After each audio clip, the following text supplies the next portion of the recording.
e aderem nos momentos de invigilância espiritual. Deste modo, os seus guias nada podem fazer-lhe nos momentos de perigo, nem livrá-lo de certos traumas psíquicos que no dia seguinte são levados à conta de pesadelos. Certos sonhos tenebrosos não passam de cenas reais vividas à noite, fora do corpo e sob a perseguição ou agressividade de certos malfeitores do mundo invisível. Em tal condição, o espírito do vivo retoma veloz e aflito ao local onde se encontra em perigo, para mergulhar celeremente no seu escafandro de carne e proteger-se contra os perigos do além. Muitas criaturas devotam-se durante o dia às paixões ignóbeis, aos vícios deprimentes, à maledicência estatística dos pecados do próximo. Depois atiram-se no leito de repouso, sem ao menos recorrerem aos benefícios salutares da oração que traça fronteiras fluídicas protetoras em torno do espírito encarnado. Pergunta: poderíamos comprovar por alguma outra experiência, além da materialização dos espíritos, quanto à sensibilidade e à possibilidade do duplo etérico transferir para o corpo físico do médium as ofensas que lhe forem feitas à distância? Ramatiz: os bons hipnotizadores podem provar como a profunda sensibilidade do duplo etérico em sua última conexão com o perispírito e o corpo. Se o hipnotizador recortar um boneco de papelão ou de cera, configurando-lhe a cabeça, os braços, o tronco, o abdômen e as pernas, e, em seguida, colocando nas mãos do sujeito, ordenar a transferência do seu magnetismo e sensibilidade nervosa para o mesmo, assegurando ao hipnotizado, que ele irá sentir fisicamente, durante o seu transe, todas as picadas, beliscões ou ofensas que forem feitas no boneco ligado à sua pessoa, e depois ferir o boneco em qualquer lugar, logo o sujeito hipnotizado também acusará dor em seu corpo, no local correspondente. No entanto, raros hipnotizadores sabem que durante a hipnose o duplo etérico afasta-se do corpo físico pela esquerda, ficando mais sensível ao contato material, e torna-se tão hipersensível quanto mais profundo seja o sono hipnótico. Em tal caso, o duplo etérico do sujeito hipnotizado torna-se um prolongamento vital sensibilíssimo entre o perispírito, o boneco e o corpo físico, podendo registrar qualquer ação que o hipnotizador exerça sobre ele, mesmo à distância. Pergunta: quer nos parecer que essa possibilidade de transferir-se a sensibilidade do duplo etérico do homem para o boneco, provocando-lhe ofensas à distância, justifica, em parte, a prática do feitiço? Não é assim. Ramatiz: essa experiência com o boneco, aliás, bastante convincente, serve para comprovar a veracidade da antiga magia e do feitiço, cujas práticas ignóbeis são exercidas através de fragmentos de cabelos, líquidos orgânicos, sangue menstruado, peças de roupa, fotografias ou restos de alimentos de suas vítimas. Porém, se as pessoas a quem o feitiço é dirigido cultivam sentimentos nobres, estas estão resguardadas de serem vítimas desses fluidos magnéticos de mau caráter, visto não haver afinidade para estabelecer o circuito. Se as práticas tenebrosas de feitiço maligno ainda infestam o vosso orbe, isso é culpa exclusiva da humanidade terrena, que ainda vive indiferente à sua evangelização. No entanto, os espíritos benfeitores esforçam-se na limpeza fluídica purificadora das residências dos seus pupilos. Os impactos de magia negra ou as cargas enfeitiçadas que são enviadas pelos desencarnados à distância, contra certas vítimas previamente escolhidas, ajustam-se facilmente às pessoas maledicentes e desvitalizadas de prana, incapazes de reagirem vitalmente contra tais ofensas fluídicas. O feitiço é frequente, na Terra, porque os terrícolas ainda são desabusados em relação à vida do seu irmão, pois são raros os que sabem guardar o pecado do próximo sem revelá-lo em público ou criticá-lo de modo malicioso. Os bons sentimentos e os bons pensamentos, justos e elevados, é que realmente agem sobre o plano e por isso conservam o homem saudável e vigoroso, transbordante de vitalidade e imune às investidas do astral inferior. O plano em que se irradia do homem bom, reto e evangelizado é de um tom rosado, transparente de odor agradável para nós. Pela sua luminosidade ele é capaz de desfazer ou fundir imediatamente as nódoas, as manchas e os impactos das cargas venenosas que se projetam contra seu dono. Durante as relações entre o corpo físico, o duplo etérico e o perispírito, o prana, sob a ação da luz, é o combustível sublime que aumenta ou diminui as defesas morais e vitais do ser contra tudo que é abjeto, ofensivo ou enfermiço. É por isso que os hindus, seguindo os ensinamentos de Buda, sabem que o primeiro passo no caminho do nirvana ou da angelitude é uma saúde perfeita, ou seja, saúde moral e física. Se os bons sentimentos e os bons pensamentos melhoram a qualidade do plano astral, etéreo e físico, revitalizando e fortalecendo o homem contra a ofensa do mundo exterior, é evidente que só podem ser enfeitiçadas as pessoas de um mal viver, mal pensar e mal falar, porque elas já cimentam em si mesmas as bases do feitiço, mental e verbal. Evidentemente, nenhuma força tenebrosa do mundo oculto material conseguiria perturbar a contextura angélica de Jesus, Francisco de Assis, Buda e outros espíritos de alta estirpe espiritual. Pergunta: poderias explicar-nos por que as pessoas desvitalizadas de prana no seu duplo etérico e no corpo físico são mais vulneráveis aos impactos do feitiço? Matiz: durante o dia, quando o sol brilha, aumenta a vitalidade das coisas e dos homens, mas com o tempo sombrio, carregado de nuvens ou nos dias tristes, diminui grandemente a formação dos chamados glóbulos vitais, que constituem os fundamentos do prana, que é a vida, a vitalidade em todos os seres e em todos os planos da criação. Mas à noite, decai quase que totalmente a manifestação ou a produção do prana, pois o homem vive das suas reservas prânicas acumuladas durante o dia. Sem dúvida, aqueles que se descontrolam no mal falar, pensar e agir, que transbordam sua carga de prana nas práticas viciosas e nas paixões aviltantes, à noite estão exauridos, com sua vitalidade rarefeita. Depois da meia-noite o prana ou a vitalidade se reduz no orbe, justificando-se, pois, o motivo por que uma hora de sono antes da meia-noite pode valer por duas ou mais usufruídas depois. Aliás, as desencarnações são mais frequentes depois da meia-noite, porque os espíritos desencarnados preferem libertar o agonizante quando ele também possui menos prana, pois a sua vitalidade mais baixa facilita-lhes cortarem os cordões fluídicos que ligam o perispírito ao corpo físico. Pergunta: há pouco dissestes que o duplo etérico tanto afasta-se do corpo físico pelo sono, como pelo transe mediúnico ou cataléptico. Qual é a diferença, enfim, que há no sono e no transe mediúnico? Matiz: durante o sono natural do corpo físico este repousa em todas as suas funções orgânicas, enquanto o coração continua a pulsar normalmente. Mas no sono natural nem sempre o espírito se afasta do seu corpo carnal, e por esse motivo ele ali fica juntamente com o duplo etérico e o perispírito emergindo-lhe da mente sensibilizado os fatos do dia.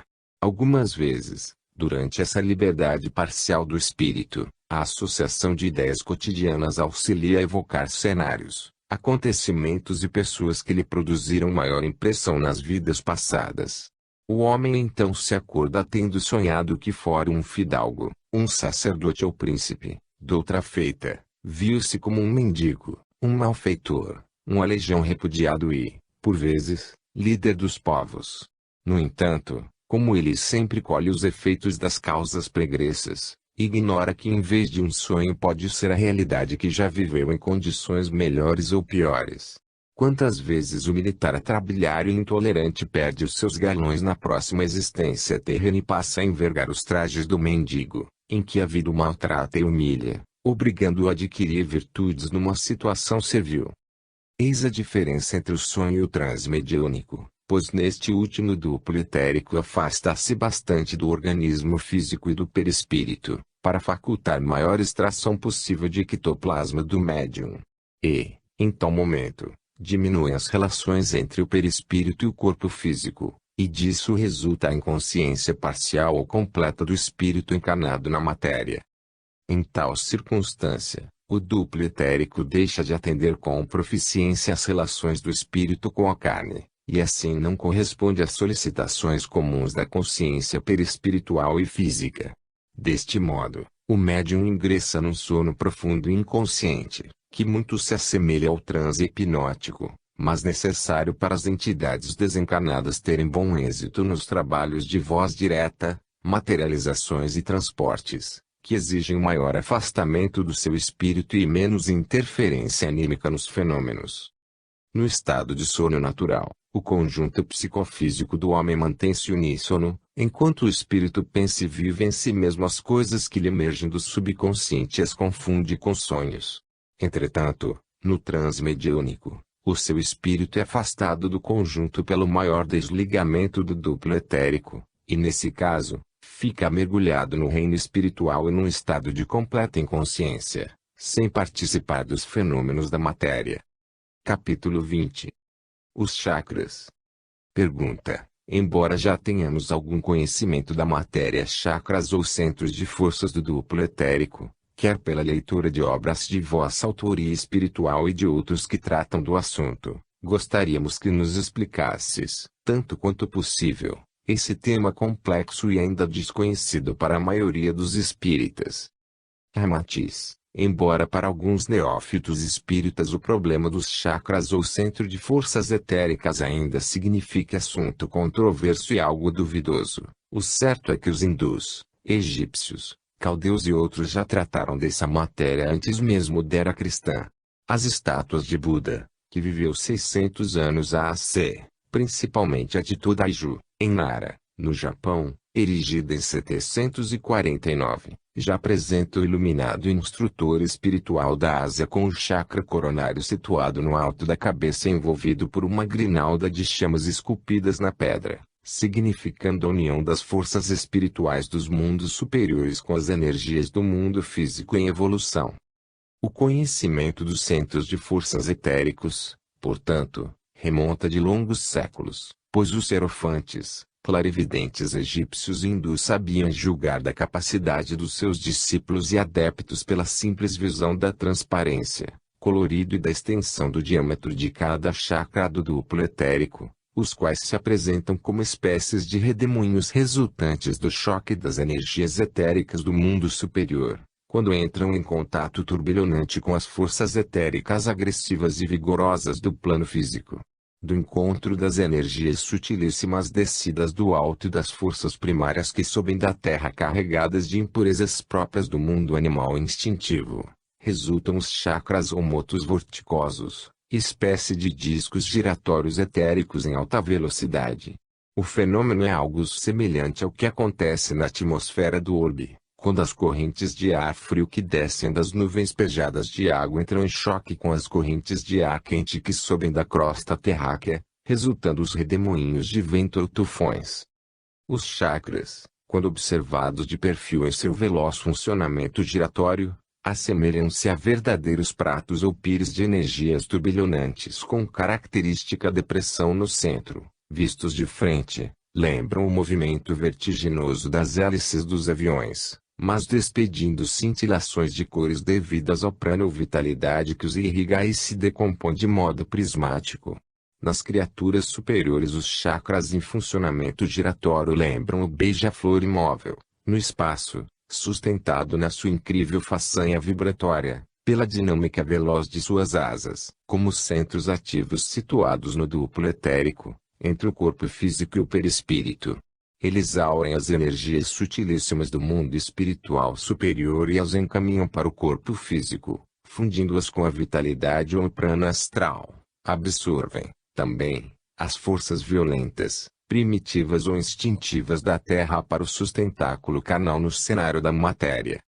À medida que o espírito vai plasmando o seu corpo de carne seguindo o gráfico ou molde pré-existente do perispírito, o duplo etérico também vai se formando pela exsudação do éter físico e consolidando-se como fiel intermediário das sensações físicas para o mundo oculto, e deste, para a consciência física. Pouco a pouco, os chakras ajustam-se, progridem e se desenvolvem à altura dos principais plexos nervosos do homem e são classificados em conformidade com a região do organismo físico onde eles situam-se, como seja, o cardíaco à altura do coração, o laríngeo sobre a garganta ou o esplênico situado acima do baço físico.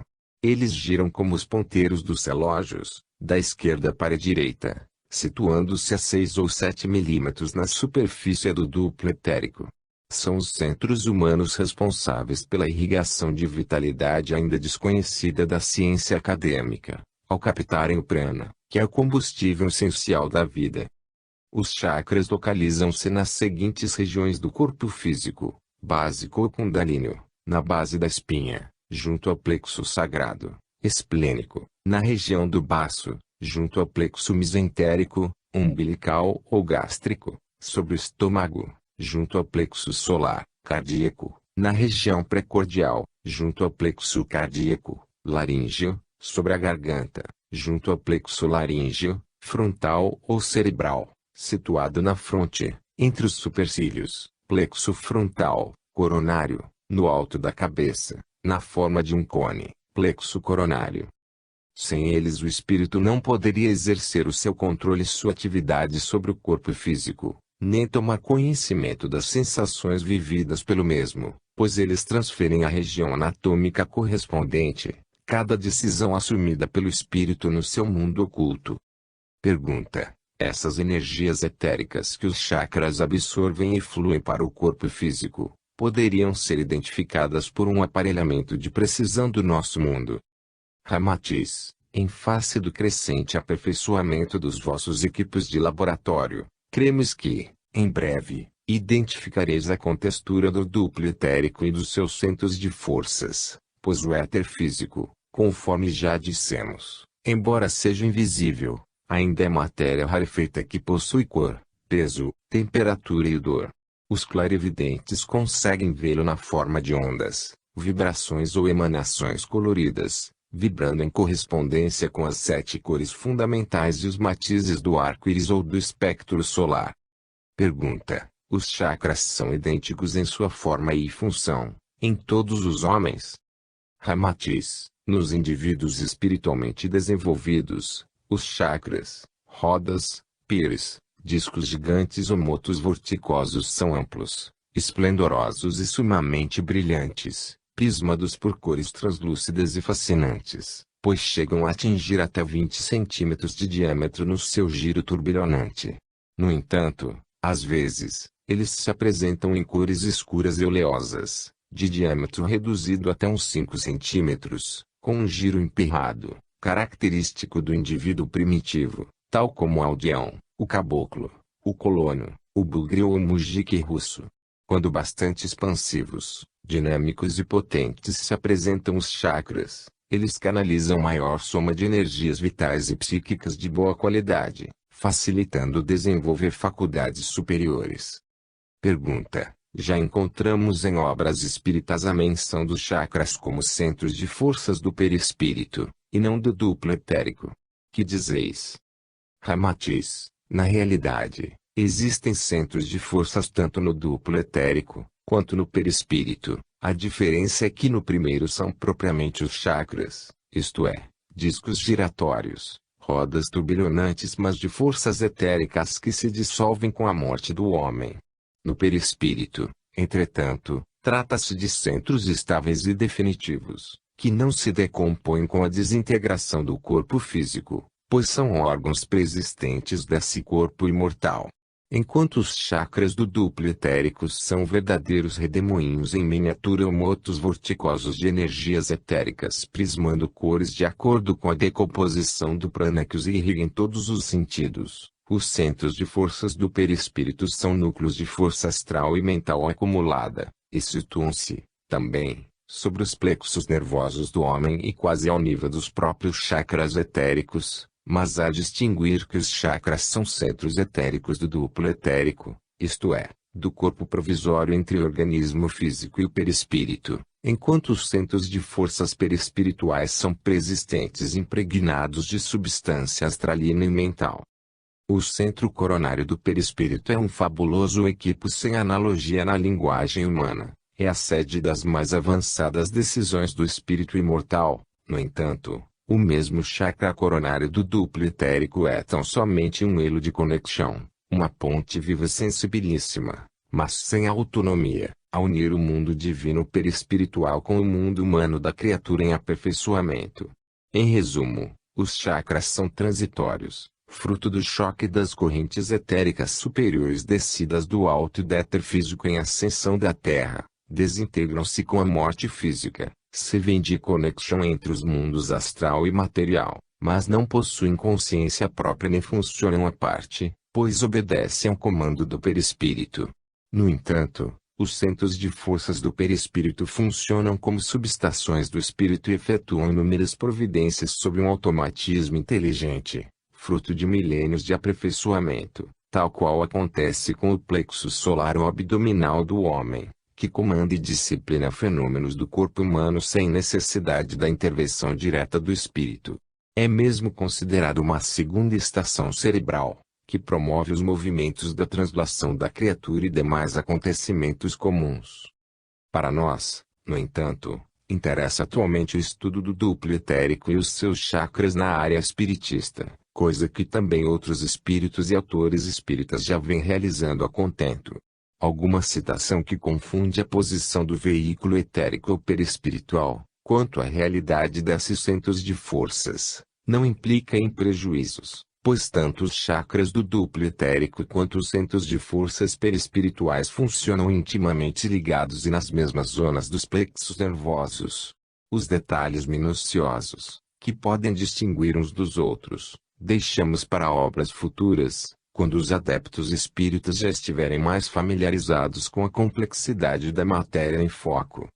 Pergunta: em vossas obras anteriores tendes mencionado 7 chakras no duplo etérico, mas alhures já verificamos em obras espiritualistas e mesmo espíritas, a existência de 8 chakras. Poderíeis dizer-nos algo a esse respeito?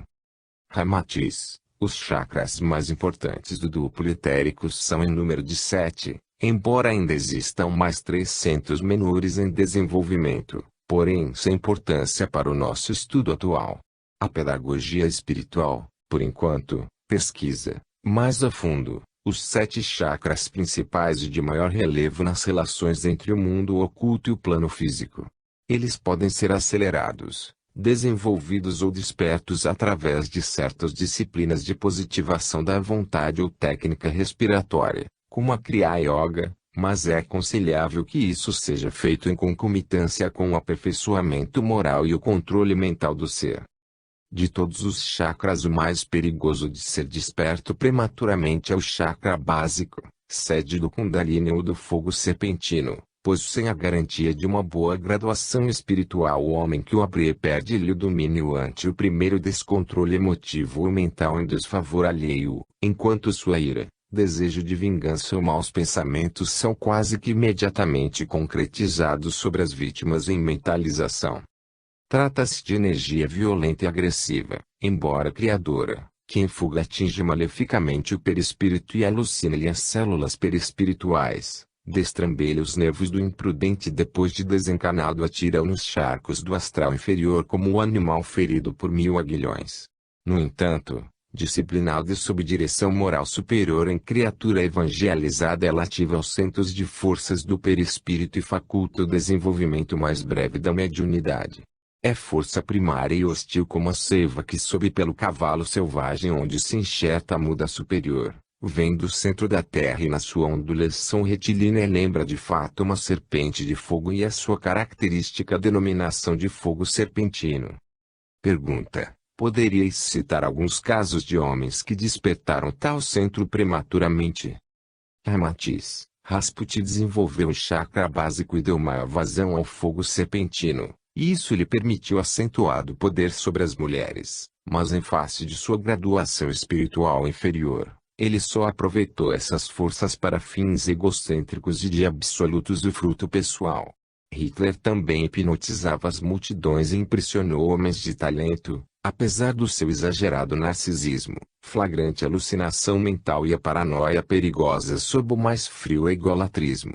Em vidas anteriores, ele despertara mais cedo o Kundalini e assim ampliou seu poder sobre os demais homens. Mas ele não possui a capacidade moral e a ética evangélica para sobreviver à violência das próprias forças desencadeadas. Embora fosse vegetariano, absteve de pouca aventura sexual, pois, acima de tudo, era profundamente cruel e vingativo. Em sentido contrário, Tendes as almas lúcidas, ternas e angélicas, que alcançaram o desenvolvimento natural e o progresso dos seus centros de forças em concomitância com seu próprio crescimento espiritual, como Jesus, Buda, Krishna, Teresinha de Jesus, Francisco de Assis, Antônio de Pádua, Gandhi, Ramakrishna, Dom Bosco, São Jerônimo e outros, cujo potencial assombroso eles utilizaram em favor da felicidade alheia. Embora nossa referência sobre a função do chakra Kundalini em nada afete a consciência do leitor, a prudência nos aconselha a silenciarmos quanto aos métodos disciplinares do seu desenvolvimento, pois seria imprudente revelar o uso de energias poderosas capazes de afetar o seu portador imaturo e também o próximo. Não se confie um barril de pólvora ao fumante inveterado. Não provoqueis o desenvolvimento prematuro de vossas faculdades psíquicas. Ver sem compreender e ouvir sem discernir pode ocasionar desastres vultosos ao coração. Buscai, acima de tudo, progredir na virtude e aprimorar sentimentos. Acentuai o próprio equilíbrio e o Senhor vos abrirá a porta dos novos conhecimentos. Trecho extraído da obra Missionários da Luz, capítulo Mediunidade e Fenômeno, página 105, ditado por André Luiz Chico Xavier. Edição da Livraria da Federação Espírita Brasileira. Pergunta: considerais ser de utilidade retornarmos mais uma vez ao estudo dos chakras, quando já o tendes enunciado em obras anteriores? Ramatiz: a matéria enquadra-se perfeitamente no atual estudo destas mensagens, pois em obras anteriores citamo-la de modo sucinto e superficial, apenas a título de elucidação. No entanto, já é tempo de o espírita conhecer o mecanismo e a contextura dos centros de forças do duplo etérico, pois de outro modo ficará estacionado no limiar da porta do templo e incapacitado para servir ao próximo, elucidando os sedentos da verdade. É um estudo útil para os médiuns passistas, terapeutas de efeitos físicos, assim como aos magnetistas e adeptos de todas as instituições espiritualistas. Enquanto certos jornais e revistas espíritas clamam em defesa de opiniões sectaristas, num excesso de verborragia para defenderem postulados já consagrados pelo tempo, outras instituições como a Rosa Cruz, a Teosofia, a Yoga, o Krishnamurtiano e o esoterismo, inclusive a própria Umbanda, avançam corajosamente no seio do mundo oculto e investigam todas as origens das forças criadoras da vida. O espírito peculiar da negativa a priori, muito próprio de espíritos ex-católicos e ex-materialistas recém-ingressos na seara kardecista, retarda a posse do conhecimento da vida oculta, quando é necessário penetrar na fonte iniciática do espírito e entender a fundo o seu mecanismo de entidade mortal. Pergunta: então poderíeis descrever-nos, com melhores detalhes, os 7 chakras que considerais de maior utilidade para o nosso atual conhecimento? Ramatiz: já dissemos que a palavra chakra, de origem sânscrita, quer dizer pires, ou roda, e que, em seus movimentos vorticosos formam uma depressão no centro, lembrando o movimento acelerado de uma hélice de avião em alta velocidade. É por isso que na essência a palavra chakra quer dizer disco giratório. Eles estão situados na superfície do duplo etérico, de 5 a 6 milímetros da periferia do corpo físico e se constituem em turbilhões que ressaltam num movimento contínuo e acelerado. Trata-se de centros de forças que distribuem as energias necessárias à vida do duplo etérico e que proporcionam o crescimento das faculdades psíquicas do homem, porque eles estão em relação com o perispírito que transmite para o corpo físico as deliberações do espírito. Nas pessoas rudimentares os chakras quase que só atendem às necessidades vitais do duplo etérico e do corpo físico, cujo funcionamento é relativamente lento, porém, nas pessoas bem desenvolvidas eles são brilhantes e formosos, despedindo os mais variados tons de coloridos fascinantes, que lembram as cores pitorescas das bolhas de sabão ou pequeninos sós de 15 até 20 centímetros de diâmetro. Primeiro, chakra básico ou fundamental, situa-se na base da espinha dorsal, é o condutor do famoso fogo serpentino, ou mais conhecido pelos hindus como chakra kundalini, centro etérico responsável pelo fluxo das energias poderosas que emanam do Sol e da intimidade da Terra. A energia manda o mundo, pois ela é realmente o principal fundamento da vida na matéria. Os clarividentes observam que esse fluxo energético, provindo do âmago da Terra em simbiose com as forças que descem do Sol, assemelha-se a uma torrente de fogo líquido a subir pela coluna vertebral do homem, a qual depois ativa as energias instintivas ou inferiores, próprias do mundo animal. Segundo certo ensinamento hindu, o Kundalini ou fogo serpentino proporciona a libertação do ser, quando habilmente controlado pelo chakra básico, situado no extremo da coluna vertebral, desde que esse despertamento seja efetuado por espírito equilibrado, sem vícios e paixões perigosas, despreocupado também dos tesouros e poderes das vaidades do mundo carnal.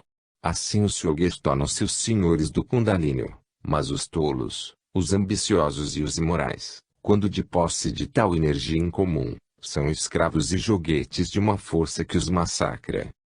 O discípulo que abrir o chakra Kundalini prematuramente dá entrada a uma torrente de energia tão poderosa que lhe alimentará todas as paixões e todos os desmandos.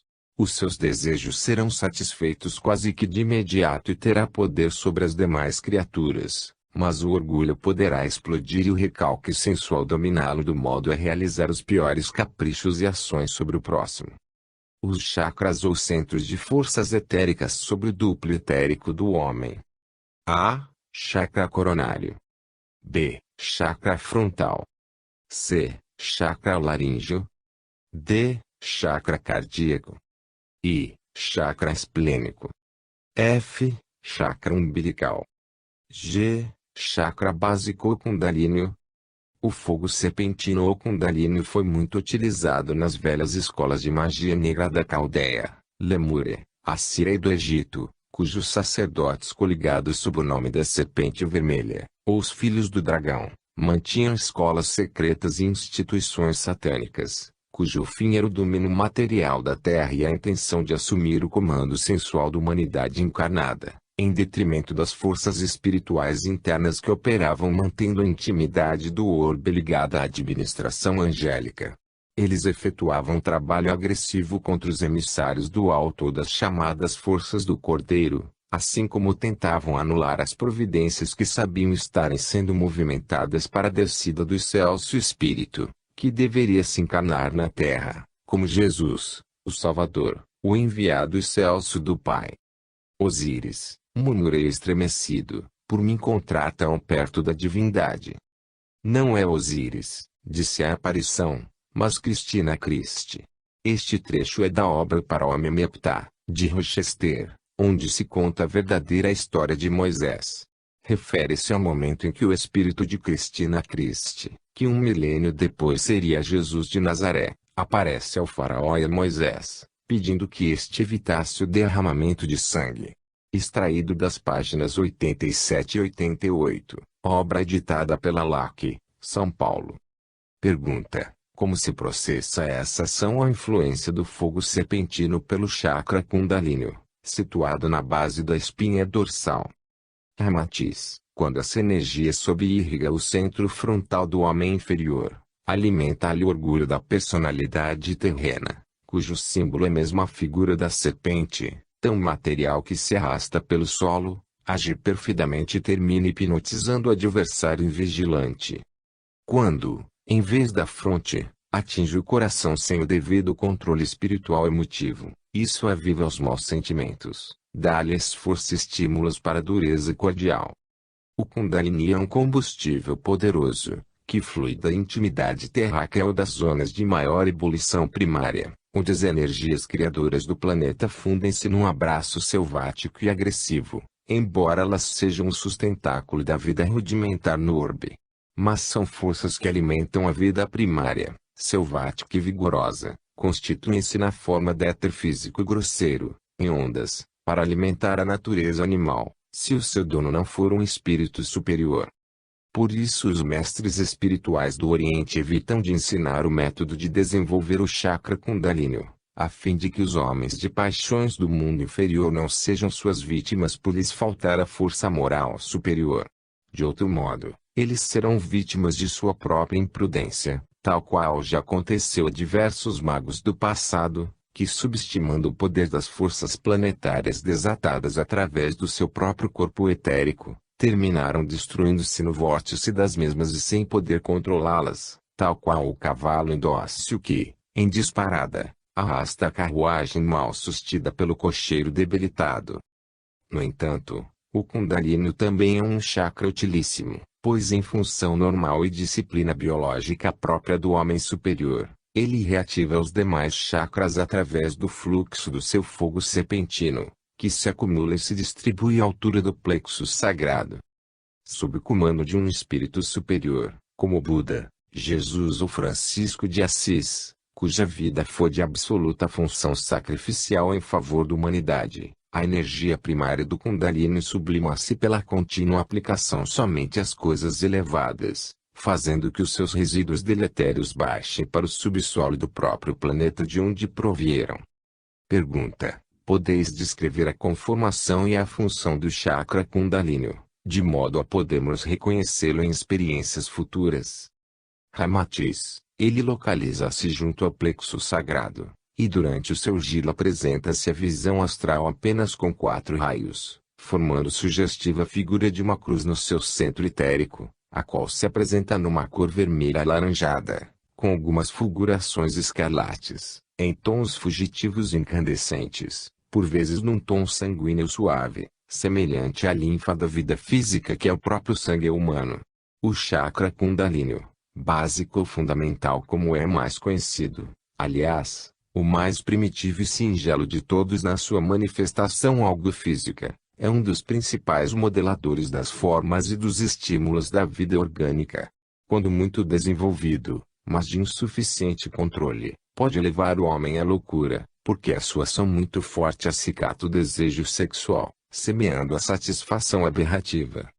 Mas se o fogo serpentino é controlado e desviado da sua ação agressiva e ativadora sexual inferior, mantendo-se o homem sob a castidade e o discernimento espiritual, então o fluxo vitalizante e sublimado sobe em proporção benfeitora pela coluna vertebral até o cérebro, irrigando energeticamente até fazer redobrar as atividades mentais do mundo superior. Torna o homem lúcido, dinâmico e portentoso ao nível das vibrações crísticas e, então, a força do Kundalini se exerce pela intimidade espiritual no homem, atraindo a mulher pela ternura, bondade e desejo de servi-la desinteressadamente, sem qualquer cogitação do desejo sensual. 2 graus, chakra umbilical, situado à altura do umbigo, no duplo etérico, em perfeita correspondência com o plexo solar, abrangendo o fígado, os intestinos, os rins e demais órgãos do abdômen, à exceção do baço, que se encontra sob o controle do chakra esplênico. Esse centro de forças etéricas, de natureza mais rudimentar, é responsável pela assimilação e metabolismo dos alimentos ingeridos pelo homem. Alguns espiritualistas preferem chamá-la de centro gástrico e ele se apresenta na forma de um turbilhão etérico com 10 ondulações, raios ou pétalas, variando entre as cores vermelhas e tons verde cor de ervilha, matizes que resultam da decomposição do prana absorvido do meio ambiente ali prismado. Quando o chakra umbilical é muito desenvolvido, o homem aumenta a sua percepção das sensações alheias, pois adquire uma espécie de tato instintivo ou sensibilidade astral incomum, que o faz aperceber-se das emanações hostis existentes no ambiente onde atua e também das vibrações afetivas que pairam no ar. 3 graus, chakra esplênico, situa-se à altura do baço físico, é de cor radiante de excessivo magnetismo, sendo o principal centro energético vitalizador do corpo físico, funcionando ainda como auxiliar do metabolismo da purificação sanguínea. Sabe-se que extirpando o baço, que é o órgão físico purificador do sangue, a medula óssea redobra em sua atividade hematológica, a fim de compensar a deficiência dessa função. Nesse caso o chakra esplênico também entra em maior intimidade com o duplo etérico e passa a dirigir o metabolismo vitalizador sanguíneo, quase à altura do externo, base do pulmão, centralizando-se, diretamente, na coluna vertebral e no sistema nervoso central. O dito chakra possui 7 raios ou pétalas, e a sua função energética, e muito intensa, torna um pequeno sol rodopiante a emitir reverberos cintilantes na absorção do prana impregnado das forças ativas solarianas. Inúmeros casos de leucemia são devidos à insuficiência do chakra esplênico sobre o baço físico, pois reduz-se a absorção dos glóbulos de vitalidade naturais da atmosfera comum, necessários à revitalização sanguínea. Já temos observado algumas curas de enfermos leucêmicos devido, justamente, a maior ativamento do chakra esplênico, que favorece o aumento de glóbulos vermelhos. Isso se dá pela maior penetração de glóbulos vitalizantes do Sol e demais forças magnéticas do orbe planetário. Depois que o centro esplênico atrai e incorpora as energias do meio ambiente, como a eletricidade, o magnetismo, os raios cósmicos, as emanações telúricas e energias projetadas do Sol, ele as desintegra e as distribui na forma de átomos saturados de prana, anexando-os às diversas partes do corpo físico, conforme as funções vitais de cada órgão ou sistema orgânico. Mas no processo dessa purificação sanguínea, que é função do baço físico, o chakra esplênico acrescenta outras energias que fluem através dos chakras frontal e coronário, situados na cabeça. Deste modo, o conteúdo do sangue se impregna do tom espiritual da alma imortal. O chakra esplênico também regula a entrada do prana no duplo etérico do homem. Ele revela 7 matizes de cores na sua absorção prânica, que são o roxo, o azul, o verde, o amarelo, o alaranjado, o vermelho forte e o rosa, que constituem os 7 tons fundamentais da síntese branca do prana. Cada matiz ou colorido, em separado, é uma ondulação energética que atende determinada função orgânica vital no corpo humano, ao casar-se ou fundir-se com as outras energias sutis descidas do alto, forma novos tons, podendo purificar-se até sublimar-se sob o toque angélico, fortalecendo mais vivamente as relações entre o mundo divino e o plano humano. Embora cada chakra do duplo etérico possa apresentar diversos matizes de cores, ao mesmo tempo que diferem entre si pelos tons mais belos, mais límpidos ou mais feios e sujos, há sempre uma tonalidade de cor predominante sobre as demais, que revela o tipo vibratório ou energia útil que ativa este ou aquele sistema ou órgão do corpo físico. O prana que penetra pelo chakra esplênico tem por função principal irrigar e vitalizar o duplo etérico em toda sua contextura, porque este é realmente o corpo vital intermediário e energético entre o perispírito e a carne. Assim, a cor predominante sobre os outros matizes coloridos do chakra esplênico é o vermelho quase rosa, pois este é o alimento principal do sistema nervoso. É uma nuance destacada do prana, cuja finalidade é ajustar o homem ao meio onde habita. Quando a cota desse prana rosa não é proporcional às necessidades e exigências do sistema nervoso do homem, tornando-se insuficiente para o seu metabolismo, então, os nervos da criatura tornam-se irritáveis e aguçados, deixando o homem tão hipersensível, que ele se aflige e se incomoda por qualquer coisa ou ruído. Se os médiuns e passistas espíritas pudessem desenvolver com proficiência o chakra esplênico, eles se tornariam excelentes terapeutas a produzir curas miraculosas, ante a abundância de fluidos rosa-prânicos, que eles podem absorver por esse centro de força situado à altura do baço e um dos mais eficientes restauradores dos plexos nervosos. Nota do médium, Ramatiz, em comunicação mais íntima, deu-nos instruções de como desenvolver ou despertar os chakras, fazendo-os alcançar um metabolismo pleno de vitalidade e auxiliando-nos ao despertamento das forças ocultas no contato com a matéria. Pudemos vislumbrar, em vigília, os movimentos rodopiantes do chakra frontal, a despedir reverberos de um amarelo ouro transparente e ativando o campo perispiritual da glândula pineal. Nos poucos segundos que pudemos identificar o moto vorticoso desse chakra brilhante situado à altura dos supercílios, entre os olhos, também vislumbramos um lance espetacular da vida oculta e sentimos extraordinário poder psíquico à nossa disposição. Mas não estamos autorizados a revelar tal processo. O prana rosa, ao penetrar pelo chakra esplênico e envolver-se no seu turbilhão etérico, irriga o baço físico, enquanto algumas de suas emanações mais suaves e delicadas atingem o baço do perispírito, resultando então entre ambos os órgãos uma íntima relação de alta sensibilidade. Em seguida, essa energia é rosada distribuindo-se pelo duplo etérico, enfeixa toda a estrutura da coluna vertebral e depois vitaliza todo o sistema nervoso. Irriga o bulbo, cerebelo e os hemisférios do cérebro, e descendo pelo sistema nervoso central, derrama-se pelos plexos. Sob tal fluência prânica, quando em criatura equilibrada, os demais chakras se ativam, aumentam o seu brilho e o seu diâmetro, estimulados pelas energias provindas do reservatório da natureza e canalizadas pelo centro esplênico.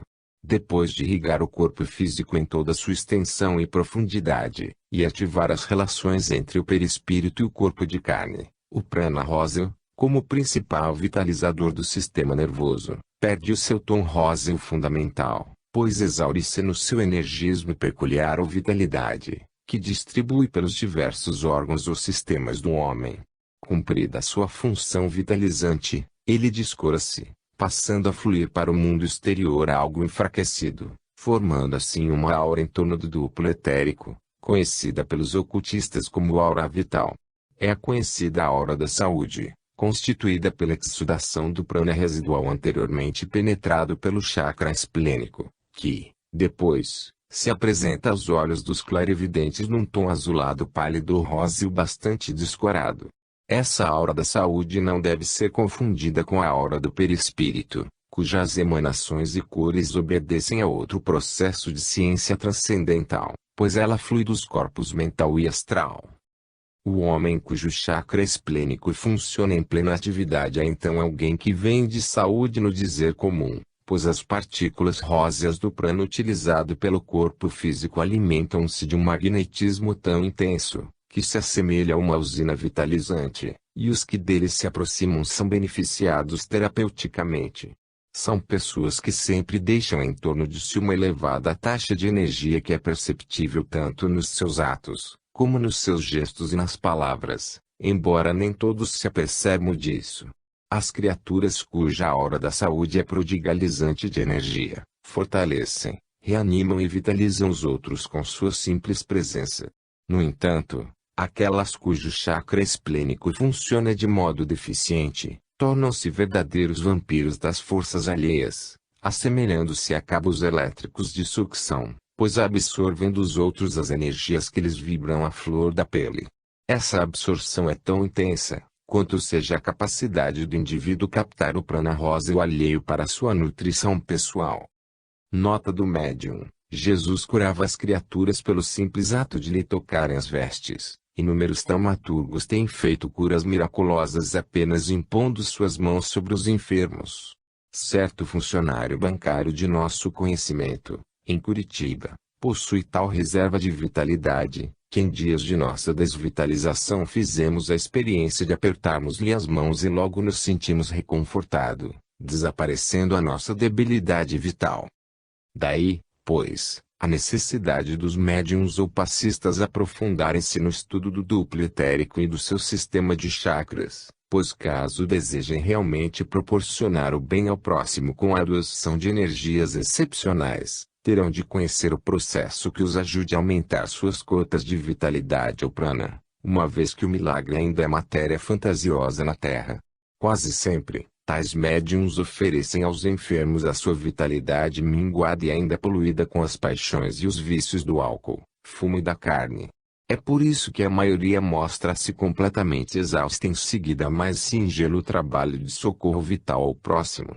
Não sabendo aurir, conscientemente, do meio em que vivem, as energias que subejam prodigamente como dádiva de Deus aos seus filhos, então só lhes resta foguear-se inutilmente sobre os enfermos, na esperança de ocorrer alguma intervenção misteriosa ou fenomenal do mundo oculto, capaz de transformá-los em miraculosas usinas de vitalidade criadora para os necessitados.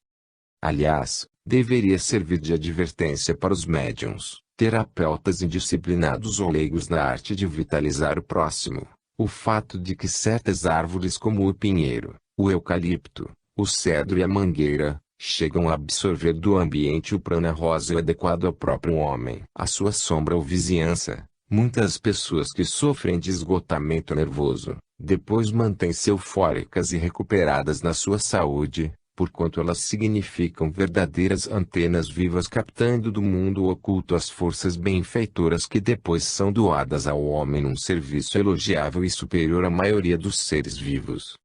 O próprio ar da manhã, quando a atmosfera se mostra tranquila e sobeja as fimbres das colinas, à distância, matizando de dourado as copas dos arvoredos úmidos do orvalho da noite, permanece rico de glóbulos vitais que revitalizam o homem.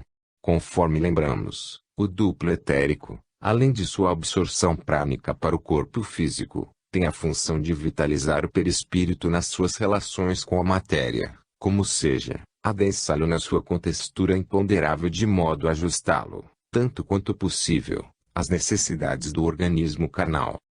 Aliás, muitos alienados que se supõem terem lesões cerebrais ou serem vítimas de terríveis obsessões, às vezes, são criaturas cujas paixões ou vícios terminaram exaurindo-lhes as cotas de sustentação energética de prana, lesando-lhes as funções do duplo etérico, que, desse modo, interrompe o comando e a ação do perispírito na consciência física. Assim, o chakra esplênico também vitaliza o chamado corpo astral, isto é, o veículo responsável pelos desejos, emoções e sentimento do espírito encarnado. Esse veículo é que permite as saídas do espírito, à noite, enquanto o corpo carnal dorme. 4 graus, chakra cardíaco. Este chakra está situado exatamente à altura do coração físico, pois é o centro de forças responsável pelo equilíbrio e pelo intercâmbio das emoções e dos sentimentos do homem. Quando ele é bem desenvolvido, favorece a consciência ou a percepção instantânea das emoções e intenções alheias. É um centro turbilhonante, cor de ouro, emitindo fulgores iridescentes e se hipersensibiliza pela contínua auscultação psíquica no ser. Na sua função de centro cordial situado à altura da região cardíaca, correspondendo à velha tradição de que o sentimento e a emoção geram-se no coração, o chakra cardíaco também recebe eficiente contribuição vital do chakra esplênico, cujo prana rosa, ao atingi-lo, assume um tom do chamado raio amarelo. Esse raio amarelo penetra no sangue pela via cordial e o vitaliza especialmente para que atenda à função cerebral, e, em seguida, eleva-se até atingir o chakra coronário, no alto do crânio, do que então resulta a consciência dos sentimentos ou das emoções, que costumam estimular as cogitações filosóficas de natureza elevada.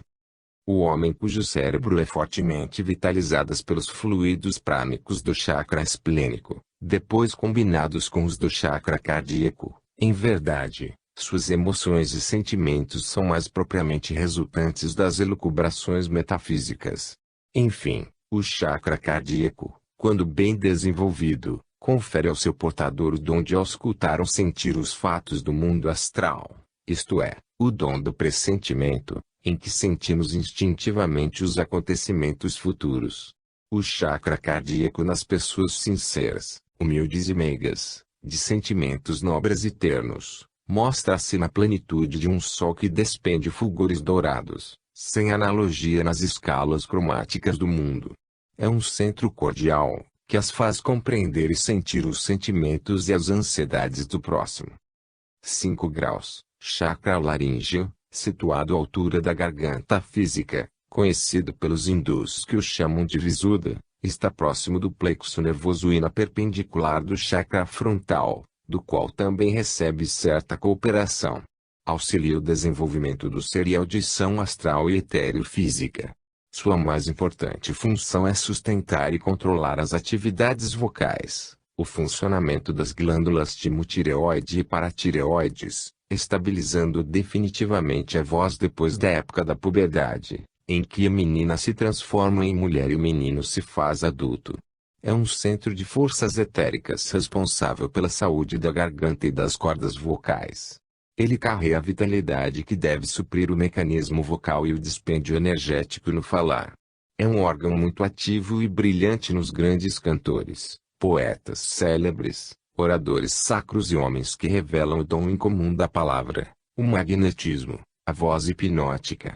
Ajuda também a percepção dos sons provindos do mundo etéreo físico, da superfície da crosta terráquea e a auscultação dos sons do mundo oculto astralino.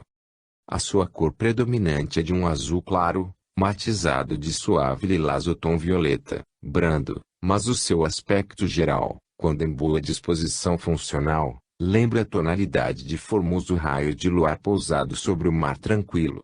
Tanto se acentua como se reduz em sua cor azul claro fundamental, assim como varia em tamanho e luminosidade, influenciando-se conforme o potencial e a qualidade verbal da criatura. É um dos chakras que também influi muitíssimo nos demais centros de forças e nos plexos nervosos do organismo humano, porque o ato da materialização das ideias através da fonação é fenômeno que concentra todas as forças etéreo-magnéticas do perispírito, atuando em vigorosa sinfonia com os demais centros etéricos reguladores das funções orgânicas. A sua função e o seu aspecto colorido modificam-se rapidamente de acordo com a sonoridade, agudeza ou intensidade com que sejam pronunciadas as palavras pelo homem. Quando os espíritos desencarnadores seccionam o chakra laríngeo no agonizante, este, então, desarticula imediatamente sua voz, embora ainda continue consciente de sua permanência na matéria. Em tal momento, o moribundo aflige-se, com desespero, ante a impossibilidade de transmitir em palavras, para o mundo exterior, os pensamentos que ainda vibram em sua consciência. 6 graus, chakra frontal, é o sexto centro etérico situado entre os supercílios ou olhos, apresentando-se com 96 raios. Nele predomina a cor rosa ou amarela, matizada com um pouco de azul violáceo, pois esse chakra também se nutre do raio rosa ou amarelo vitalizante do chakra esplênico e combina-se com algo do raio azul do centro laríngeo. Quando esse centro de forças é bem desenvolvido, dinâmico e rutilante, confere ao homem o dom a faculdade da clarividência dos objetos e das coisas do mundo astral, das paisagens distantes e das massas coloridas do mundo astral, assinalando, também, os poderes mediúnicos da psicometria. O chakra frontal do duplo etérico encontra-se intimamente ligado com o igual centro de forças astrais situado em mesmo plano no perispírito. Quando é abundante de prana e permanece em boa atividade com os outros chakras, ele confere ao homem encarnado ou desencarnado a faculdade de aumentar ou diminuir o seu poder visual, podendo penetrar e observar com êxito a própria vida microbiana impossível à visão comum. 7 graus, chakra coronário, situado no alto da cabeça, muito conhecido entre os hindus por lótus de 1000 pétalas, possui 960 raios principais e um centro menor em turbilhão colorido, apresentando 12 ondulações ou raios. Este chakra é o centro de forças mais importante do ser humano, de maior potencial e radiações, constituindo-se na magnífica ponte ou elo de união entre a mente perispiritual e o cérebro físico. É, enfim, o centro responsável pela sede da consciência do espírito. O chakra coronário é o mais brilhante de todos os centros de forças etéricas situados no duplo etérico. É o regente orquestral dos demais centros de forças, aos quais ele se liga interiormente, ajustando-os e afinando-os para um metabolismo harmônico. Preside-lhes as diversas funções sob uma regência ou comando de inspiração emanada diretamente do alto. O centro coronário pode assumir as colorações mais exóticas e fascinantes, gira no seu todo com inconcebível rapidez, enquanto o seu centro de diâmetro menor, apresenta-se numa cor branca, lirial e deslumbrante, emitindo fulgores dourados cada vez mais belos. À medida que o homem desenvolve os seus princípios espirituais superiores, ele também se transforma num sol rutilante de beleza inigualável, irradiando matizes de cores impossíveis de serem definidas pela retina física. É o elo da consciência angélica com o mundo material, enquanto os demais centros de forças recebem-lhe o influxo superior e sensibilizam-se em suas funções de intercâmbio entre o mundo físico e o mundo oculto. A sua ação também é algo convergente ao corpo pituitário ou hipófise, que é o único elemento de comunicação físico-psíquica com os planos superiores. Há casos que, em certas criaturas, o chakra frontal ou cerebral ainda encontra-se muito ligado à hipófise, e então o centro coronário inclina-se ou desvia-se algo até coincidir com a glândula pineal, isto é, Nivela-se a este órgão de que a ciência do mundo ainda ignora a função psíquica, aliás, importante na relação entre o espírito e o corpo mental inferior. O chakra coronário, na sua relação com a glândula pineal, permite a evidência astral, mas, por tratar-se de um canal que serviu outrora ao ser mais animalizado, tal evidência circunscreve essas regiões inferiores, sendo de pouca utilidade